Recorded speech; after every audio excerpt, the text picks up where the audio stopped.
Hello, everyone. This is Dr. Michael Greger coming to you live from my stationary treadmill to not make anybody seasick. It has been quite a day. What time is it? I've been doing interviews for 7 hours since early this morning, doing some Asia stuff, and that's because I've been so backlogged with the book. And so I apologize. I haven't been doing my monthly Q&As like this one. Finally back because the book is in.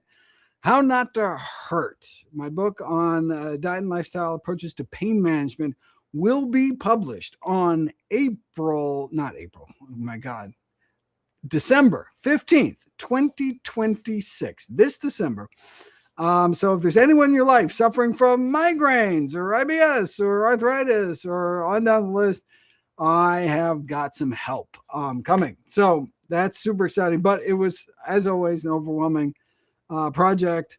And so in the final few months, I had to completely detach from the world, but I'm back. And so doing a lot of catching up today. So if my voice, my vocal cords give out, that's the reason. But anyway, for those of you who are familiar with my work, every year I read through every issue of every English language nutrition journal in the world. So busy folks like you don't have to. Then I compile the most interesting, the most groundbreaking, the most practical findings, and new videos and articles we upload every day to my nonprofit site, NutritionFacts.org. Everything on the website is free. There are no ads, no corporate sponsorship, strictly non-commercial, not selling anything. Just put it up as a public service, as a labor of love, as a tribute to my grandmother, whose own life was saved with evidence-based nutrition. Let us get to your questions. Oh my God, lots of questions already up. Let's see what we got. Okay. Let's just pop on the first one and see what it says. Tap aside Banath 4200 asks, how to make skin more whiter naturally and what to use as a natural sunscreen. Oh, hold on. I got in my screen. I'm covering up the bottom of that comment. There we go. Instead of commercial sunscreen. So I have a series of videos on the best kind of sunblocks. The safest sunblocks are the mineral sunscreens, like zinc or what's the other one? Is it titanium? The mineral sunscreens as opposed to the chemical sunscreens, and I talk about why. So that would be the safest. And you can also wear a hat, not go out during midday sun, etc. There is a lot of research on skin whitening, various topical things you can do, but it's not something I ever did research in because it seemed like kind of, it's just kind of a cosmetic thing in people's minds, and that's not something that I've ever really focused on. So I'm sorry, I cannot help with that. It's not because I wouldn't tell you if I did know. It's just that it's not something I looked into the research over. Next question, what are the recommendations on alcohol? Recommendations on alcohol is to minimize your intake. It doesn't matter what you eat on, birthdays, holidays, special occasions. Of course, only if you don't drive, etc. But on a day-to-day basis, really should try to eat and live healthfully, and that includes minimizing our alcohol intake, primarily due to cancer risk. Even light drinking, defined as less than a single drink per day, significantly increases breast cancer risk, for example, in women. And that's because of this carcinogen that's formed called acetaldehyde when alcohol is metabolized in our body. So even alcohol-containing mouthwash, which you then spit out, can still produce carcinogenic levels of this compound in the mouth. So it happens almost instantly. So I would recommend using alcohol-free mouthwashes, even if you don't swallow. Next up, I will stop trying to pronounce everybody's name, even though I like to kind of shout out to whoever's asking questions, but they're getting more difficult. It used to be like Joe Bob 64, but now who knows? All right, is it better to take vitamin D early in the day? Oh, and for sleep, can I dissolve vitamin D tablet for 3 minutes in my mouth right before a meal? Does it count as taken with a meal? Okay. Doesn't matter what time of day vitamin D is taken. I don't know of any soporific or sleep-inducing effects of vitamin D, or sleep-impairing effects, and so it shouldn't matter from a sleep standpoint. And you could put a vitamin D tablet. You don't have to swallow it. You could let it dissolve. I don't think there's any benefit. And it probably tastes kind of gross. And does it count taking with a meal? Yeah. So having vitamin D in your stomach at the same time as the biggest meal of the day is probably the way to go. And that's only because vitamin D is fat soluble, and so you want to have fat in your stomach, and typically, it just helps with the absorption. And so you actually get higher levels in your bloodstream eating with a meal than on an empty stomach. Okay, next up. Oh, there's a bad echo. Are other people hearing the echo? I wish I could get real-time feedback. I am sorry that there is echo. If people keep giving me echo feedback, I can try to. Let me see. I'm looking at my devices here. This is all right. I don't see anything immediately obvious, so I apologize for the echo. Okay, what else do we got? Next. Oh, wait a second. Where'd my camera go? Hold on. Coming back. I'm back. Sorry about that. I was mixing with my audio settings. Look what happened. Okay. So silly head. I can pronounce silly head number 5. I've been prolific, but can I please share the roadmap for future books and cookbooks? Oh, you want the cancer books? Good. I want the cancer books too. Darn it. Okay. And there's actually news on this front. Thank you for asking that question. So right now, over the last year, well, there's been 4 new books. I came out. So there was the Ozempic book, the cholesterol book, or maybe the Ozempic book was for that cholesterol book, the How Not to Age cookbook, the 10th anniversary edition of How Not to Die, and the ultra processed book all came out. And this December 15th, we finally have a date locked down. Is my next big opus, How Not to Hurt. Oh, I talked about that, I think, at the beginning. It's been a long day. I'm always afraid I'm going to repeat something I just said because I did in another interview and I forget. Anyway, How Not to Hurt is coming out at the end of the year. Okay, here's the exciting new bit. I've been asked, so, the LDL book, the cholesterol book, super successful. Tens of thousands of copies, and it's all self-published. We didn't want to wait for a year to get the publisher involved, so we just said, oh, well, let's just publish it. So, it's this book on, these 13 foods that naturally lower your cholesterol without side effects, and, just finding ways to put them in your diet. And so, of course you want to eat healthy, but then there's specific foods that lower your cholesterol even more. And since, it's a primary killer, blah, blah, blah. Okay, great.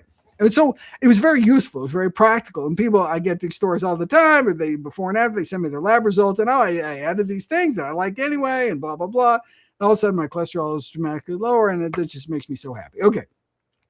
So I thought maybe I should do a blood pressure book. So very similar thing, right? There are foods, specific foods. So eating a healthy diet, a healthy plant-based diet, lowers your blood pressure, but may not get it down to ideal levels, right?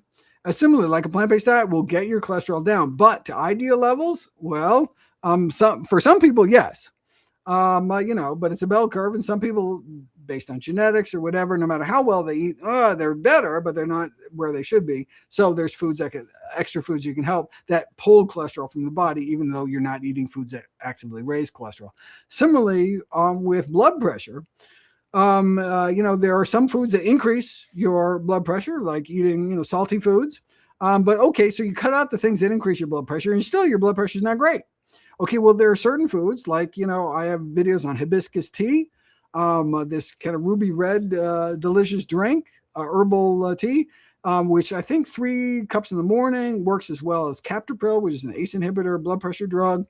Ground flax seeds. There's now a meta-analysis and multiple studies showing ground flax seeds can lower blood pressure. And it got me thinking, I bet there's a bunch of others too. I mean, are there another dozen or whatever that you could add to your diet to lower blood pressure, which is a leading killer, contributes to loss of vision and kidney function, and on down the list, increases cardiovascular disease risk, stroke risk.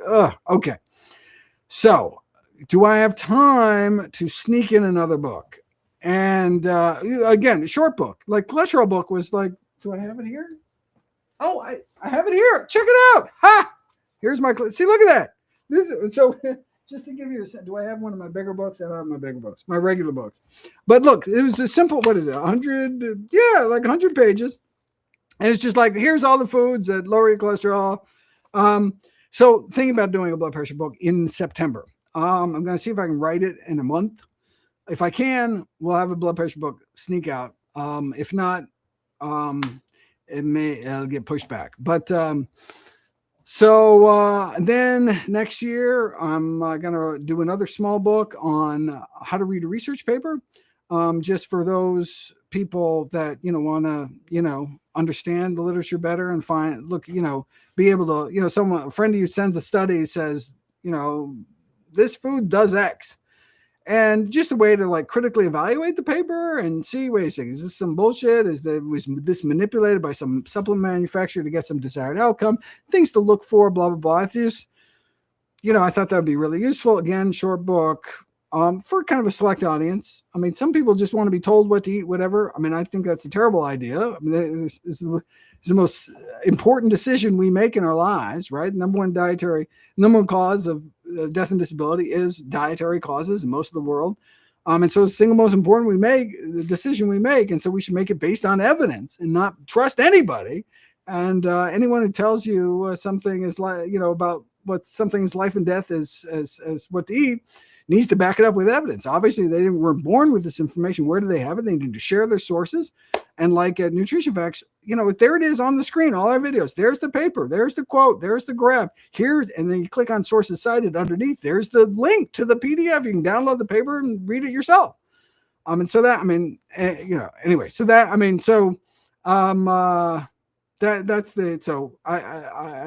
I think people should be more critical thinking, and not just trust what anybody says, including me. And they should look at the primary literature. And so, but how do you do that? Well, I should have a book coming out middle of next year. Most of next year, I'm going to be on the road, speaking on for the speaking tour for How Not to Hurt. For How Not to Age, I did about 100 cities in 6 months or something. Normally, I'm doing like 200 cities in a year. This year, for the first time, I'm going to Asia. So I'm going to Australia, then a bunch of Asian countries. I just talked to the Singapore Lifestyle Medicine group this morning. I was excited to tell them I will be in Singapore in person next year. We'll also be in Thailand, maybe the Philippines, maybe Indonesia, maybe Japan, maybe India, maybe South Korea, definitely Malaysia. Oh, definitely Taiwan. Anyway. Oh, and definitely mainland China. So, yes, very exciting. First time I've ever been there. And anyway, so there will not be a lot of book writing done next year. But then, 2028, my next major work, kind of on the level of How Not to Die. Here, let me just get what my books look like. All right. Here's my next major book, right? Here's How Not to Age. My next major book will, after How Not to Hurt, comes out in December, will be these cancer books. Oh, before I get to the cancer books, the cookbook, How Not to Hurt, so How Not to Die, How Not to Diet, How Not to Age, all had cookbooks associated with it. But the publisher said they're not interested, or at least weren't initially interested in publishing a How Not to Hurt cookbook, which would feature the Soothing 7. What are the Soothing 7? These are the 7 foods most found to improve multiple pain conditions. So it's like perfect for a cookbook. But they said that I think How Not to Age cookbook only sold like 30,000 copies, and they're very expensive to produce, and so they weren't sure it was worth it. So if they're not interested in it, either there will be no How Not to Hurt cookbook, or we'll publish it ourselves. But it's not something we've ever done. There's a lot of photography involved, and we'd have to contract out. So TBD on the How Not to Hurt cookbook. Hopefully the publisher will just do it, because they've done a brilliant job for the last ones. This is what I do have. Here's not How Not to Age cookbook. Oh, let me just show you what a gorgeous job they did. Look at that. Just beautiful. Anyway, hopefully they'll do that as well. Okay. Then the next major tome will be the cancer books. Now, again, the publisher is a little skeptical because what I want to do, basically, I want to do like an 18-book series on every single cancer that kills more than 5,000 Americans every year.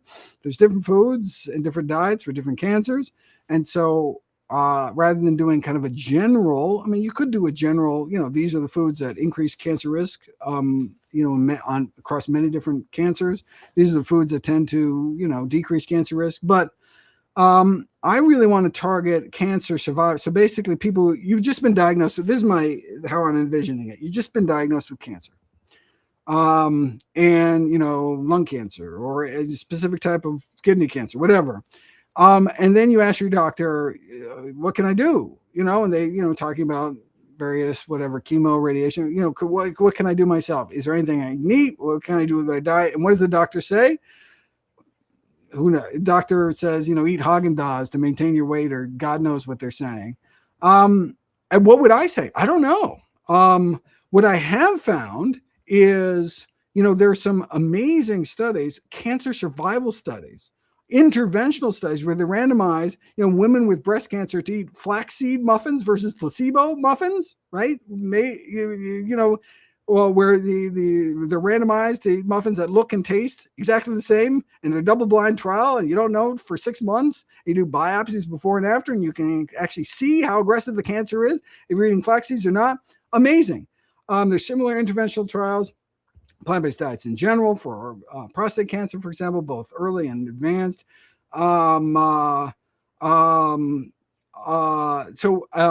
These are the kind of studies where it's like, oh my God, we actually have data on improving survival for people with cancer.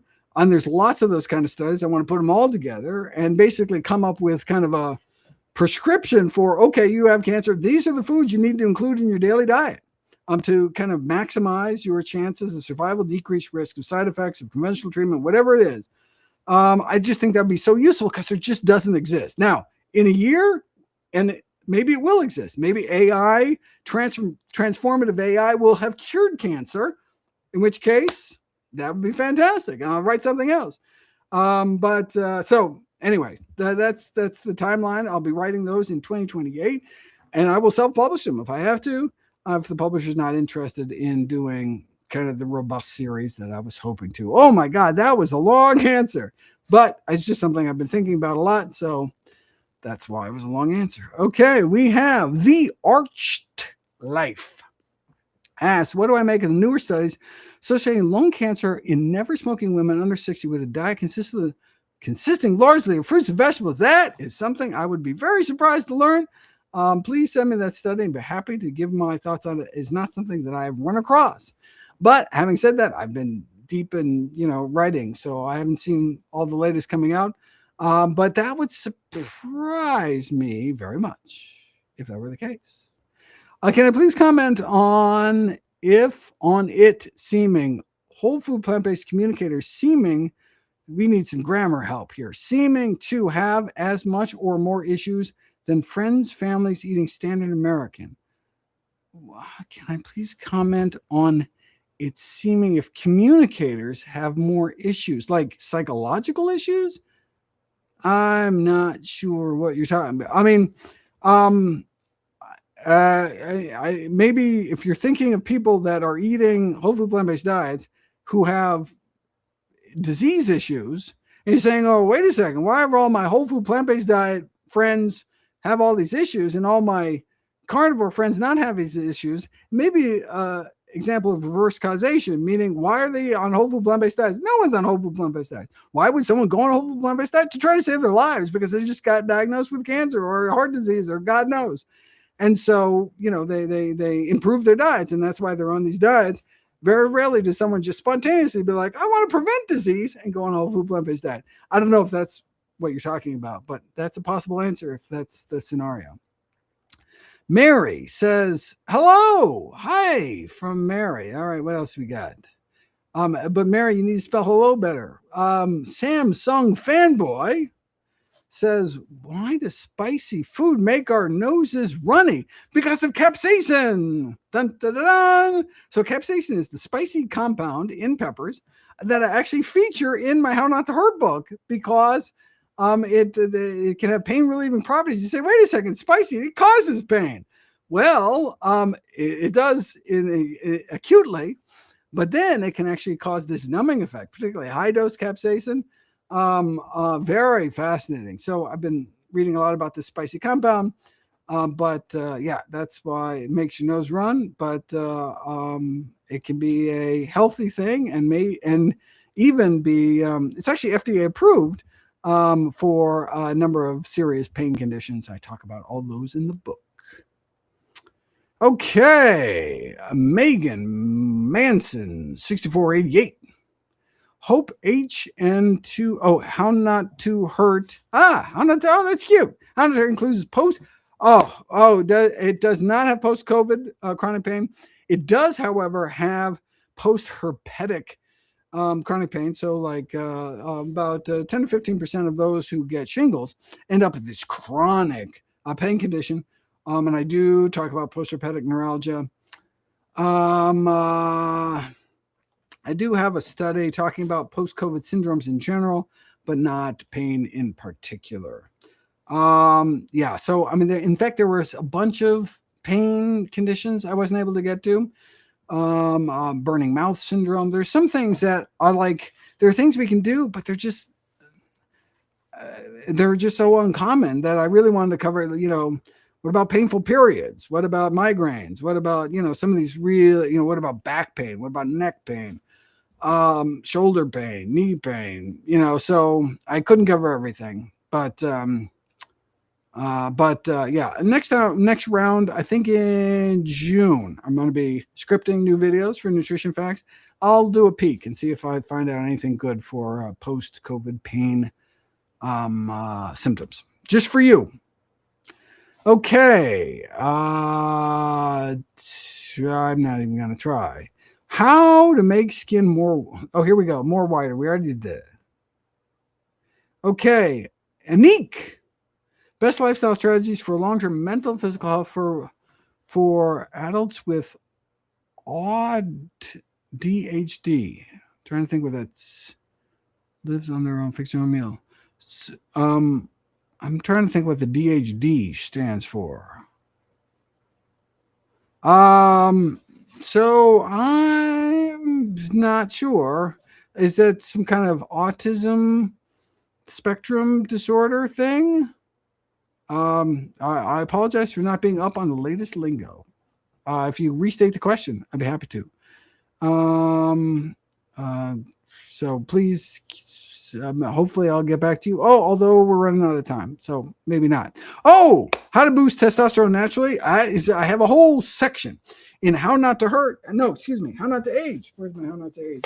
How Not to Age in fact, I could just read that section probably. But it's already in there. So go to your local public library, pull How Not to Age, look in the index for testosterone. It's also, I think it's in the Preserving Your Hormones chapter, and read it. There's lots of things that you can do. Okay, how to gain muscle fast, naturally, and how to destroy laziness. Gain muscle fast naturally. Well, use it or lose it. It's all about, strength training, resistance exercise. And in terms of how to destroy laziness, I mean, laziness is a natural biological urge, just like eating, donuts is a natural eating concentrated sources of calories, right? Our bodies, we evolved in a context of scarcity. And so the problem is how not to die of starvation. How do you not die of starvation? You try to eat as many calories as you can, and you try to expend the least calories, right? You want to get the most calories for the least amount of work. So what does that mean in today's world? That means eating donuts on the couch. So why does everyone eat donuts on the couch? That's our natural biological urges, and boy, does the industry love taking advantage of it. All right, Felix, effects of supplement capsules additives. Oh, this is interesting. We were actually thinking, so what was I trying to find? There was something I could not find that I wanted to. Well, so there's always been a couple of things. So, for example, turmeric. I tell people to eat a quarter teaspoon of turmeric a day. So I mean, some people. So you go to subcontinent of India, they eat some places average a teaspoon of turmeric a day just in their daily meals, right? Okay. So I mean, it's easy to do, but what if you don't like turmeric? What if you just don't like the taste of the spice? You don't make a lot of things that are curry, flavored, whatever. Okay. Well, you could take, I mean, there's such a small amount, quarter teaspoon, you do it in capsules, right? The problem is you go online and look for turmeric capsules, you can't find them. I mean, it's hard to find them. Why? You can find, they say turmeric, but then if you look at the back, it's some kind of turmeric extract, so some curcumin extract. No, you just want the whole spice. And the reason they're like, I don't know, they want to be, this is some special extract we did. No, I just want one ingredient, turmeric, in a capsule, period. And I haven't been able. So now, what do you do? Okay, so you hate the taste of turmeric. You can't find capsules to take it that way. Well, you can actually make your own capsules. So you can get a little capsule maker. They're super cheap. And, you make up the money in the first batch you make. And then you pour, just buy some bulk turmeric from the store, and then you put the little capsules together. It's kind of a pain in the butt. It's great to get the kids involved, it gets little stained orange fingers, but okay, so then what's in it, right? Okay, but then the question is, okay, what are these capsules made out of? Since that's where I actually heard about this, I've been looking into. So basically the primary, there's gelatin capsules, which are made from things you don't want to know, and may have some associated disease risk. I have to have videos about that. So then on the kind of vegetarian side of the aisle, there's a cellulose based one, which is kind of the typical veggie capsules. And then one called Polurum, which is some kind of like fermented biomass, kind of fungal product. And so I've been looking into them, and so far I have not found any signals of harm from either. And so the Polurum ones are more expensive, and of course the ones who make Polurum capsules, you claim that they have some benefits. I have not found that in the literature. I'm not done looking, and so it's possible. But I don't think you have to open up capsules, throw them away. I mean, they should just kind of pass right through you and not affect your microbiome or affect anything. But, anyway. But I'll keep looking in case there's a reason to pick one over the other. Thank you so much, everybody. I've got to run. I've just got 1.5 more hours of talks, and hopefully my vocal cords will hold out. Thank you so much, everybody, and I will see you next month on